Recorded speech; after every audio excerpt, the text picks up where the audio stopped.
आज हम कक्षा 12वीं भौतिकी में अध्याय 3 विद्युत धारा पढ़ेंगे।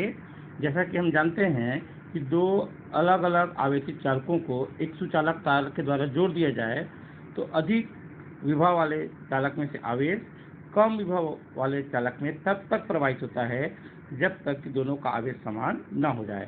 अर्थात किसी चालक के किसी परिच्छेद से आवेश प्रवाह की दर को विद्युत धारा कहते हैं। अतः इसको दूसरे शब्दों में किसी चालक के किसी परिच्छेद से प्रति एकांक समय में प्रवाहित होने वाले आवेश के परिमाण को ही विद्युत धारा कहते हैं। अगर इसे सूत्र के रूप में लिखें तो विद्युत धारा बराबर आवेश बटे समय। यदि t समय में चालक के किसी परिच्छेद से q आवेश प्रवाहित होता हो तो उस चालक में बहने वाली धारा I q/t। यदि किसी चालक के किसी परिच्छेद से t और t प्लस डेल टी समयांतराल में बहने वाली आवेश डेल q हो तो उस चालक पर समयांतराल डेल टी में बहने वाली धारा I del q/del t।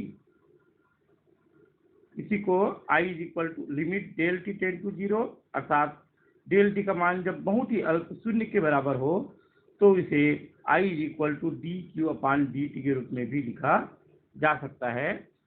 अर्थात यदि किसी चालक के किसी परिच्छेद से t सेकेंड में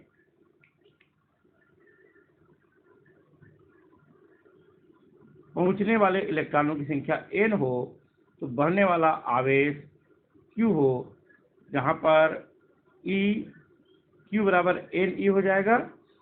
यदि किसी चालक के परिच्छेद में t सेकेंड से गुजरने वाले इलेक्ट्रॉनों की संख्या n तो बहने वाला आवेश q n × e होगा,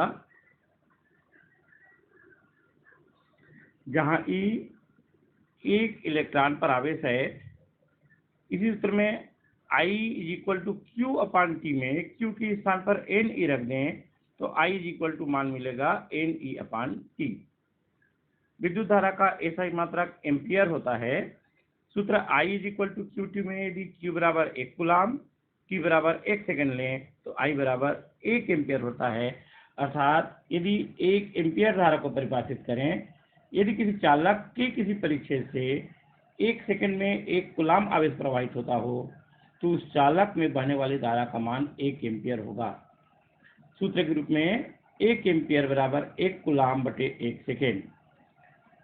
विद्युत धारा के कुछ छोटे मात्रक भी हैं। 1 मिली एम्पियर जो 10⁻³ एम्पियर और 1 माइक्रो एम्पियर बराबर 10⁻⁻6 एम्पियर के बराबर होता है। इससे संबंधित एक न्यूमेरिकल भी हल कर सकते हैं। अगर एक तार में 10 मिनट में 30 कूलाम आवेश प्रवाहित होता है तो तार में प्रवाहित धारा का मान ज्ञात करना है। t बराबर 10 मिनट दिया है जिसे सेकेंड में बदल देंगे और q बराबर 30 कूलाम दिया है। सूत्र I q/t में मान रखेंगे तो इसको हल करने पर 0.05 एम्पियर धारा प्रवाहित होगी।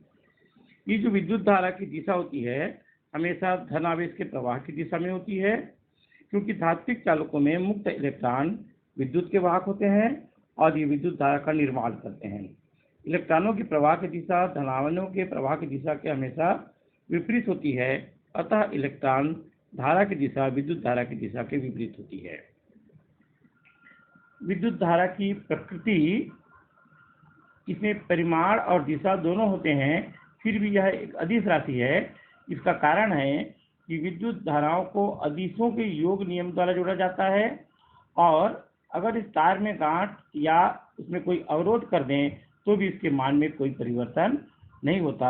अतः विद्युत धारा एक अदिश राशि होती है। एक परिभाषा देखेंगे हम लोग, धारा घनत्व करेंट डेंसिटी।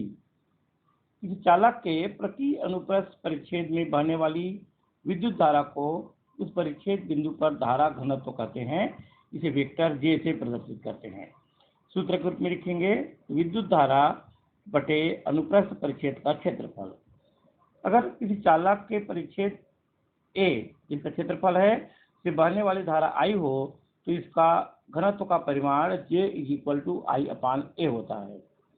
अगर चालक में t समय में प्रवाहित आवेश q हो तो I q/t और इस प्रकार J का मान लिखेंगे तो q/AT। इस धारा घनत्व का SI मात्रक एम्पियर प्रति मीटर स्क्वायर होता है। इसकी प्रकृति सदिश होती है क्योंकि इसकी दिशा उस बिंदु पर धन आवेश के चलने की दिशा के अनुदिश होती है। धात्विक चालकों में मुक्त इलेक्ट्रॉन, जिन्हें चालन इलेक्ट्रॉन कहते हैं, विद्युत धारा के वाहक होते हैं। और इन्हीं के आधार पर एक और परिभाषा देखेंगे, अनुगमन वेग, ड्रिफ्ट वेलोसिटी, जिसे अपवाह वेग भी कहते हैं। हम जानते हैं कि प्रत्येक धातुओं में मुक्त इलेक्ट्रॉन किसी भी दिशा में अनियमित गति करते रहते हैं। एक ऐसा समय आता है जब उन्हें ऊर्जा दी जाती है तो अनियमित गति करते हुए उनकी चाल उस ताप के कारण होती है, तब उस चाल को तापीय चाल कहते हैं। इलेक्ट्रॉनों की जो अधिकतम तापीय चाल होती है वह 10⁶ मीटर प्रति सेकंड की कोटि की होती है। गति करने के दौरान इलेक्ट्रॉन से जब धन आयन निकल जाता है तो उसकी गति की दिशा बार बार बदलती रहती है और उसमें कोई धारा प्रवाहित नहीं होती। जब इसको किसी बैटरी से जोड़ दिया जाता है तो उस चालक के अंदर एक विद्युत क्षेत्र उत्पन्न हो जाता है, जिसका विभव परिवर्तित होते रहता है और इस प्रकार अंत में वह एक नियत औसत वेग से विद्युत क्षेत्र के विपरीत दिशा में गति करने लगती है। इस नियत औसत वेग को ही अनुगमन वेग कहते हैं। परिभाषा के रूप में अनुगमन वेग वह नियत औसत वेग होता है जिससे मुक्त इलेक्ट्रॉन बाह्य विद्युत क्षेत्र के प्रभाव में किसी चालक में प्रवाहित होते हैं। इसे भी डी से प्रदर्शित करते हैं, जहां स्मॉल डी ड्रिफ्ट का फर्स्ट लेटर है। अनुगमन वेग का मान बहुत ही कम, लगभग 10⁴ मीटर प्रति सेकंड होता है, जबकि तापीय वेग 10⁶ मीटर प्रति सेकंड की तुलना में बहुत ही कम होता है। एक महत्वपूर्ण प्रश्न आता है, अनुगमन वेग और धारा में संबंध। इसके लिए एक चालक लेते हैं PQ, जिसकी लंबाई L है। PQ एक चालक जिसकी लंबाई L, इसका अनुप्रस्थ काट का क्षेत्रफल A है, तो चालक का आयतन A × L हो जाएगा, क्षेत्रफल गुणित लंबाई। यदि चालक के प्रति एकांक आयतन में मुक्त इलेक्ट्रॉनों की संख्या n हो तो चालक में मुक्त इलेक्ट्रॉनों की कुल संख्या ALN होगी। यदि प्रत्येक इलेक्ट्रॉन पर आवेश E हो तो चालक Q पर उपस्थित कुल आवेश Q = ALN × E। आवेश का गुणा कर देंगे। चालक को किसी बैटरी से जब जोड़ दें तो उसके अंदर विद्युत क्षेत्र स्थापित होगा। इसके कारण मुक्त इलेक्ट्रॉन विद्युत क्षेत्र की विपरीत दिशा में अनुगमन वेग VD से गति करने लगते हैं और आवेश को चालक को पार करने में जो समय लगता है T = दूरी बटे चाल के सूत्र में, दूरी यहाँ चालक की लंबाई L है और चाल है अनुगमन वेग, तो T = L/VD। इस प्रकार चालक में बहने वाली धारा I = Q/T में मान रखेंगे। Q का मान ऊपर में हम निकाल चुके हैं, ALNE, और T का मान यहाँ L/VD। इसको हल करेंगे तो धारा I का मान मिलेगा NEAVD। यही चालक में बहने वाली धारा और अनुगमन वेग के मध्य संबंध है। इसी में यदि धारा घनत्व का मान निकालें तो J = I/A होता है। I का मान हम ज्ञात कर चुके हैं, NEAVD, और बटे क्षेत्रफल A को कर दें, दोनों A कट जाएंगे तो J का मान होगा NEVD।